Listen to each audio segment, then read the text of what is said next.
Alors, nous sommes aujourd'hui le 6 mai 2015 et juste pour dénoncer une des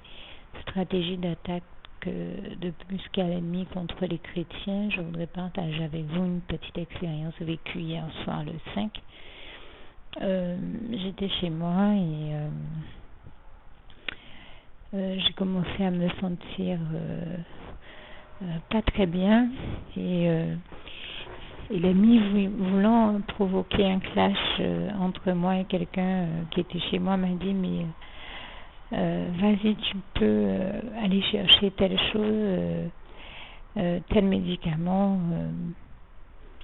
tu peux prendre tel médicament que cette personne-là n'aura aucun mal à te passer. Jean, il te suffira de lui dire après que tu t'es pris un comprimé ou deux. Et grâce et gloire soit rendue à Dieu qui, quand c'est comme ça, souvent nous met à cœur de faire autre chose avant d'aller faire ce que l'ennemi nous invite à faire, parce que le pire c'est que l'ennemi m'a parlé de cette manière-là, mais en imitant un peu la manière. Il a choisi comme d'habitude, lui qui est toujours en train de singer Dieu, de copier Dieu, lui qui est un véritable singe, un bon macaque qui se respecte, continue à toujours être en train de faire des macaqueries, et donc il s'amuse, comme je le dis souvent et je le dénonce souvent, à singer Dieu, à copier Dieu, et une fois qu'il a compris comment Dieu nous parle, eh bien, il s'amuse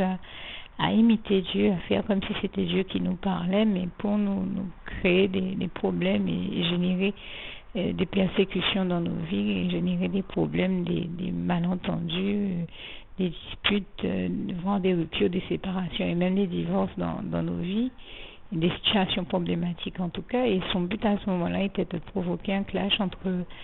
la personne à qui appartient ces médicaments-là et moi-même. Et grâce et bon sang rendu à Dieu,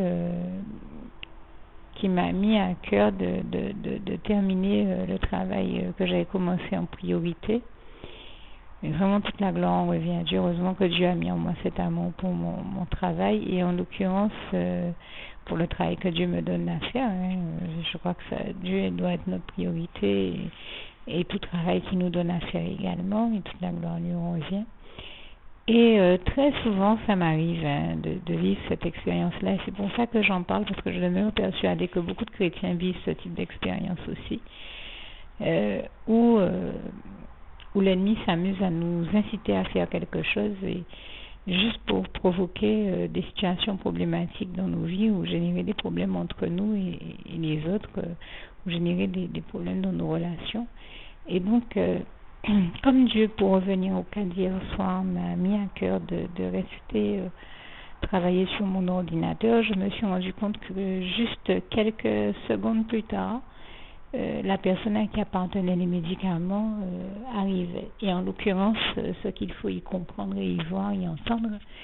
c'est que si j'étais allée prendre ces médicaments-là à ce moment-là, eh bien, quelques secondes après, elle serait arrivée, donc m'aurait trouvé en train de prendre les médicaments, et ça aurait provoqué un grand clash à la maison, parce qu'elle n'aurait pas supporté que je sois en train de prendre même un comprimé ou deux. Je la connais, elle n'aurait surtout pas accepté ça. Il faut dire que, encore une fois, je rends grâce et gloire à Dieu qui m'a donné une bonne éducation et qui m'a appris à ne rien prendre sans demander, mais et toute la gloire lui revient, mais surtout c'était l'ennemi qui cherchait vraiment à aggraver la situation, puisque quand il a vu que je me tordais de douleur, il s'est dit que dans ma souffrance, je vais certainement avoir le réflexe d'aller prendre les médicaments, les comprimés pour me soulager, et que pendant même que je serais en train de le faire, moi qui étais déjà en train de souffrir, eh bien, il allait provoquer encore une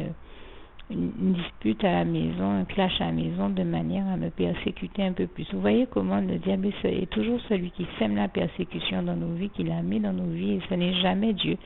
Et là, c'est encore à certaines personnes que la persécution vient de Dieu, et non, elle vient du diable, et c'est le diable le seul coupable et responsable de toutes les choses négatives que nous vivons dans nos vies et expérimentons, la persécution y compris. Et je rends grâce et gloire à Dieu qui nous en délivre toujours, qui quand le malheur atteint le juste, eh bien Dieu l'en délivre toujours, comme il est écrit dans le psaume 34, versets 18 à 20. Et toute la gloire revient à Dieu. Et donc je rends grâce et gloire à Dieu qui m'a inspiré de rester terminé mon travail et qui m'en a donné la force.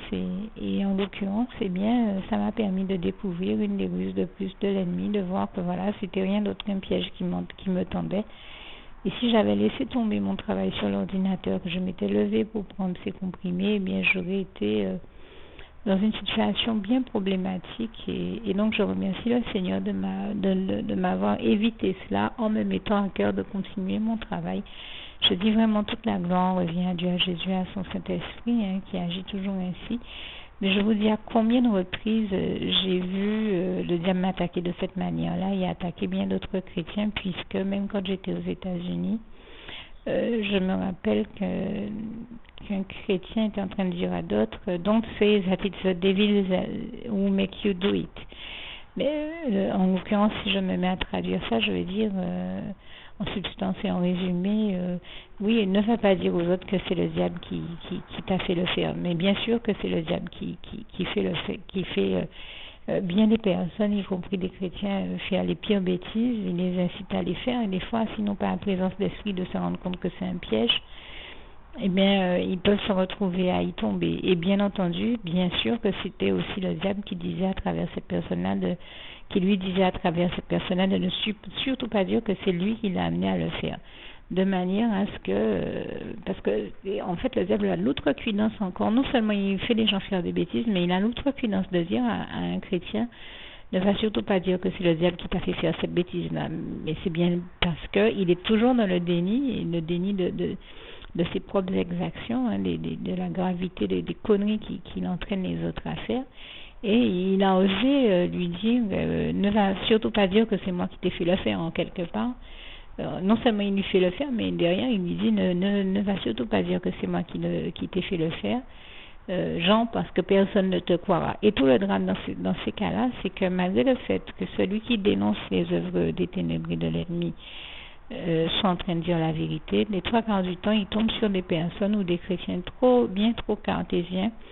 pour comprendre qu'il est en train de dire la vérité et des chrétiens qui, eux, au lieu de se rendre compte qu'ils sont en train de dire que celui qui est en face d'eux ou que le chrétien qui est en face d'eux est en train de dire la vérité, vont se mettre à rentrer dans des analyses logiques sans comprendre la dimension spirituelle et qu'il y a dans le témoignage que l'autre est en train de leur donner, sans comprendre aussi mais la réalité spirituelle qui est décrite. La réalité souvent ils vont s'arrêter à l'aspect purement logique cartésien des choses, voire visibles, sans voir la réalité spirituelle et donc les trois quarts du temps invisible qu'il y a derrière la réalité du cas qu'il leur est décrit. Et puis le pire aussi, c'est que très souvent, je crois que c'est quelque chose qu'on voit très très souvent, l'ennemi utilise justement cette espèce d'esprit cartésien dans lequel certains se retrouvent, étant donné qu'ils ne font pas très souvent le même type, l'objet du même type d'attaque que leurs frères ou sœurs en Christ, eh bien, ou que les autres, eh bien, ils ne comprennent pas le type d'attaque que celui qui est à côté de lui expérimente, le type d'attaque dont l'autre juste à ses côtés est en train de faire l'objet, tout simplement parce qu'eux-mêmes ne vivent pas le même type d'attaque et n'ont pas les mêmes types d'expériences.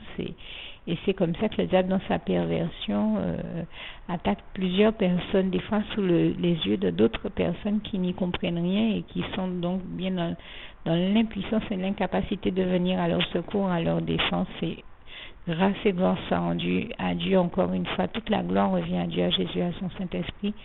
qui est celui qui nous délivre toujours de toute détresse, comme je disais que le psaume 34, versets 18 à 20 le décrit bien. Et c'est aussi pourquoi il est écrit dans le psaume 121, verset 1 à 2, d'où me viendra le secours me vient de l'Éternel. Et je pense aussi au psaume 46, verset 2,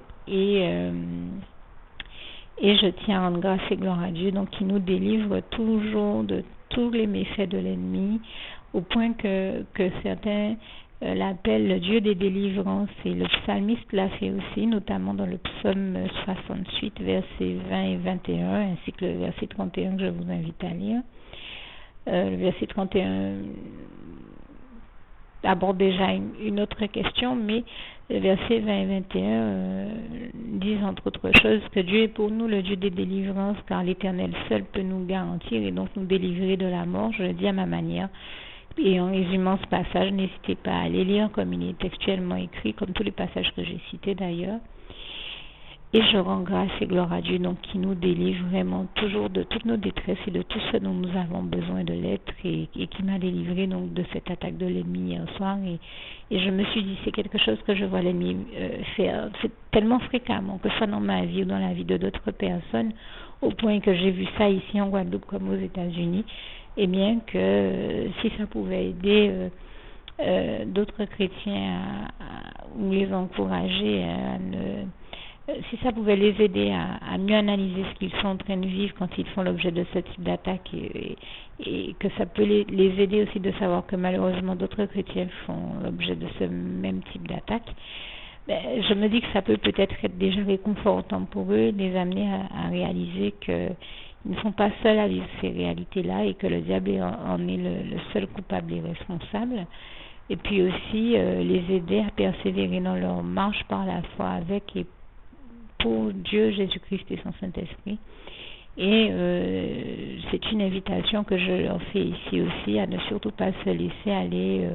au découragement, à mettre de côté leur foi par rapport aux inepties, imbécilités et entreprises destructrices de l'ennemi, mais de toujours continuer à aller toujours plus loin, toujours plus haut avec Dieu, Jésus-Christ et son Saint-Esprit, toujours continuer à faire une confiance totale à Dieu et à continuer à l'aimer et à se mettre à l'abri chaque fois que possible et nécessaire des attaques de l'ennemi dans les bras d'amour de Jésus-Christ. Et justement, puisque je parle des bras d'amour de Jésus-Christ, pour tous ceux qui n'ont pas encore expérimenté la douceur de ces bras d'amour et qui ont envie d'aller se mettre à l'abri dans cet endroit le plus sécuritaire qui existe dans tout l'univers, les bras d'amour de Jésus, eh bien, ils n'ont qu'une démarche très simple à faire, celle d'adresser au Seigneur Jésus la prière que je vais rajouter à ce témoignage qui va suivre dans quelques secondes. Et je termine en vous citant ce passage de Philippiens 4, verset 7, que la paix de Dieu qui surpasse toute intelligence garde vos cœurs et vos pensées en Jésus-Christ. À bientôt. Je tiens à rendre grâce et gloire à Dieu pour continuer un peu ce témoignage que je pensais avoir fini, où je dénonce quelques-unes des stratégies de l'ennemi pour nous attaquer et nous induire en erreur ou tenter de nous égarer. Et où je dis que je rends grâce et gloire à Dieu qui déjoue toujours tous les pièges que l'ennemi Satan nous tend, et toute la gloire revient à Dieu, à Jésus, à son Saint-Esprit. Et bien, alors même que j'étais en train de préparer la mise en image pour faire la vidéo de ce témoignage, pour vous dire à quel point ce que je vous dis est vrai, l'ennemi s'est amusé quand il a vu que je rédigeais le titre de la vidéo, à essayer de me faire une faute d'orthographe où il m'a dit de rajouter un E quelque part où il n'y a pas de E en fait. Et je dois témoigner ici que ça fait partie des formes d'obscurcissement de notre intelligence. Il nous aveugle, il aveugle notre intelligence. Le Seigneur nous le dit dans sa parole, nous en avertit. Et j'ai déjà tellement vu le faire avec bien d'autres pasteurs. J'ai déjà tellement vu essayer de nous empêcher soit de voir ce que nous avons à voir, soit de dire ce que nous avons à dire, de peur que le peuple de Dieu ne parvienne à la lumière et à la connaissance, afin qu'il sorte de l'ignorance dans laquelle l'ennemi des fois essaie de plonger le peuple pour mieux l'égarer, l'ignorance ou l'inconscience. Donc qu'est-ce qu'il choisit de faire? Parce que beaucoup de personnes se plaignent des pasteurs ou du fait que l'ennemi utilise les pasteurs pour attaquer ou pour parler à travers eux, mais ça vient là aussi, encore une fois, de l'ennemi. L'ennemi est le seul coupable et responsable de toutes ces choses-là, puisqu'il se dit que s'il réussit à salir la réputation de Dieu ou de ses pasteurs, ou à les aveugler et à les amener à dire les choses qui ne sont pas les bonnes, donner les conseils qui ne sont pas les bons, s'il réussit à parler à travers eux, il va réussir à égarer le peuple, puisqu'il sait très bien que le peuple et en définitive conduit avant tout par Dieu, par Jésus-Christ et son Saint-Esprit, par Jésus-Christ qui est le seul vrai et bon pasteur et le meilleur d'entre eux, et je lui en rends ici grâce et gloire, d'autant que ce passage de Jean 10, verset 10 à 11 nous démontre bien cette réalité-là. Mais dans ce même passage, Jésus nous avertit de ce que l'ennemi est venu faire. Il n'est là que pour voler, détruire et donc aveugler aussi. Je ne vais pas citer tout ce qui est dit par principe, mais n'hésitez pas à aller, si Dieu vous met à cœur, vérifier dans vos Bibles ce passage de Jean 10, verset 10 à 11. Et donc l'ennemi s'amuse souvent à aveugler les pasteurs ou ceux qui ont à apprendre la parole de la part de Dieu pour essayer d'aveugler ou d'égarer à travers eux le peuple de Dieu. Et il peut jouer comme ça, soit en essayant de nous aveugler, soit en essayant d'aveugler, d'obscurcir notre intelligence ou notre mémoire. Il joue beaucoup à ça, hein. Moi ça m'est arrivé plusieurs fois et c'est pour ça que je peux en parler ici, et il va jusqu'à, comme il vient d'essayer de le faire, essayer de nous faire par exemple en rédigeant un document, ne pas mettre les bons mots, les bons titres, ne pas utiliser les bons termes ou utiliser des termes qu'il sait qui vont provoquer ou faire mal à d'autres. Enfin, il a diverses stratégies, hein, mais là, je mettais juste le titre d'un document et il s'est amusé à essayer de me faire une faute d'orthographe en me faisant croire qu'il fallait rajouter un E là où il n'y en avait pas, ou bon, il fait souvent ça, ça peut être comme pluriel, ça peut être, voilà, c'est ce genre de choses qui sont des fautes légères, eh bien, il s'amuse à comme je disais, à aveugler les pasteurs ou même les brebis des fois, et à les mettre dans la confusion. Et si le Seigneur Jésus n'intervient pas pour nous envoyer ses rayons de lumière, son esprit de lucidité et de discernement, on se retrouve dans une situation où il monte les pasteurs contre les pasteurs, ou les brebis contre les pasteurs, ou les pasteurs contre les brebis, enfin, ou des fois des brebis contre les brebis. Alors, mais il est là, il s'amuse à mettre un véritable désordre et à semer la division dans l'Église de Dieu, véritable de Jésus-Christ et entre ses membres. Tout ça pour essayer derrière de faire croire encore que le problème vient de l'Église. Hein. J'entendais raconter aujourd'hui à la télé, oui, mais l'Église de Christ est trop divisée en Guadeloupe. Mais qui est-ce qui la divise? Elle n'est pas divisée. Qui est-ce qui sème la zizanie, la division? C'est lui, le diable, qui essaie de diviser pour mieux régner. Encore une fois, il est le seul responsable et coupable de tout ça. Ne vous laissez pas aveugler par ces stratégies, parce qu'en réalité, je demeure persuadée que nous, véritables enfants de Dieu, membres véritables de l'Église et du corps de Christ, et aussi frères et sœurs en Jésus-Christ, nous nous aimons d'un amour sincère. Il y a tout simplement que comme nous ne sommes pas tous arrivés au même degré de maturité en Christ, et bien certains ont besoin de comprendre la nécessité de l'unité de la foi en Jésus-Christ et l'impérieuse nécessité de rester unis entre nous dans l'amour, la paix, la joie, la lumière de Christ et sa justice. Et ça prend du temps. Et résultat, pendant ce temps-là, l'ennemi qui lui essaie de nous faire perdre du temps, lui de son côté d'en gagner, mais s'amuse à diviser les membres de l'Église. Mais en réalité, les 3/4 du temps, ce sont des personnes qui s'aiment. Et une autre de ces stratégies en la matière est d'essayer de faire croire que tel frère ou telle sœur n'aime pas l'autre, alors que les 3/4 du temps, on s'aime, mais d'un amour vraiment profond, au-delà de tout ce qu'on peut imaginer, et qui est plus beau que tout ce qu'on a pu voir exister entre des personnes dans le monde, et je rends grâce et gloire à Dieu pour cela. Mais l'ennemi s'ingénue à tout le temps essayer de faire croire, à essayer de monter les uns contre les autres, les frères et les sœurs en Christ, ou comme je disais, les brebis les unes contre les autres, les pasteurs les uns contre les autres, les brebis et les pasteurs les uns contre les autres, juste pour semer la division et essayer de voir s'il arrive à régner, ce qui ne lui arrivera jamais, parce que le seul qui règne, c'est l'Éternel notre Dieu, dont nous continuons à contempler la splendeur glorieuse du règne, puisque ce passage du psaume 145, versets 8 à 21, nous décrit bien la réalité de la splendeur glorieuse du règne de l'Éternel, notre merveilleux Dieu d'amour. Et pour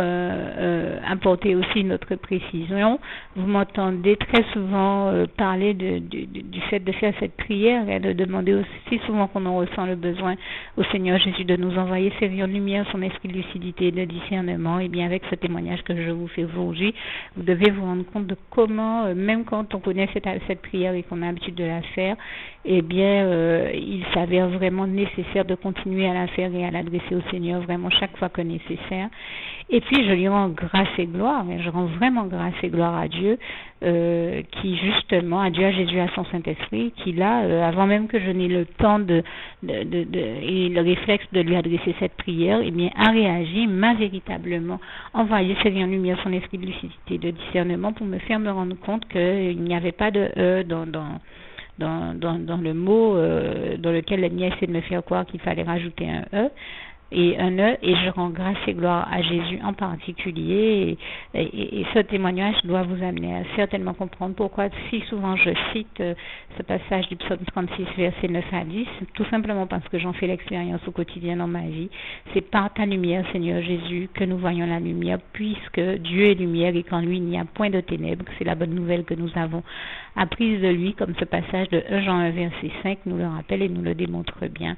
Et je tenais ici à remercier Dieu, à lui rendre grâce et gloire parce que ce soir encore, il m'a délivré de cet aveuglement et cette illusion que l'ennemi en illusionniste qu'il était encore en train d'essayer d'insinuer dans mon esprit à me faire croire qu'il y avait un alors il n'y en avait pas, et grâce et gloire sont rendues à Dieu. Toute la gloire revient à Dieu, à Jésus, à son Saint-Esprit qui m'a délivré de cet aveuglement, de cette forme d'aveuglement et de cette illusion, en m'envoyant ces rayons de lumière, son esprit de lucidité et de discernement, et en faisant la correction nécessaire. Et encore une fois, c'est l'occasion pour moi de dire que quand nous recevons une correction de Dieu, c'est un véritable bonheur et toute la gloire lui en revient, parce que c'est toujours pour notre bien, et ça nous démontre à quel point Dieu est là avec nous au quotidien, dans nos vies, et qu'il nous assiste. Il est avec nous. Des fois on se sent seul, mais Dieu est véritablement avec nous, il est toujours avec nous, au point de ce soir encore m'avoir montré son amour, m'avoir montré qu'il est là avec moi, et qu'il me montre jusqu'où l'ennemi essayait de m'attaquer, tout ça pour essayer de salir la réputation de ses enfants, qui donnent un témoignage véritable de sa gloire. Et son seul but quand il fait ça, c'est même pas, j'essaie de ne même pas le prendre personnellement, parce que je sais qu'il le fait uniquement là encore pour essayer d'attaquer, de salir en réalité, en salissant la réputation des enfants de Dieu. Il s'attaque à Dieu lui-même et à son œuvre. Mais il pourra faire tout ce qu'il voudra. L'Éternel, notre merveilleux Dieu d'amour, est un Dieu extraordinaire, vraiment merveilleux. Il ne pourra jamais ternir la splendeur glorieuse de son règne. Il ne pourra jamais régner à sa place. Et vraiment, je le dis encore, louange, honneur et gloire à toi éternellement, Dieu Jésus d'amour, Saint-Esprit. Merci pour cette réalité-là, que tu sois éternellement élevé, magnifié, glorifié, exalté, loué, béni pour l'éternité, d'éternité en éternité, pour les siècles et des siècles. Toute la louange, l'honneur et la gloire te reviennent toujours éternellement, ô éternellement merveilleux Dieu d'amour. Je t'aime et nous t'aimons, nous tous tes enfants.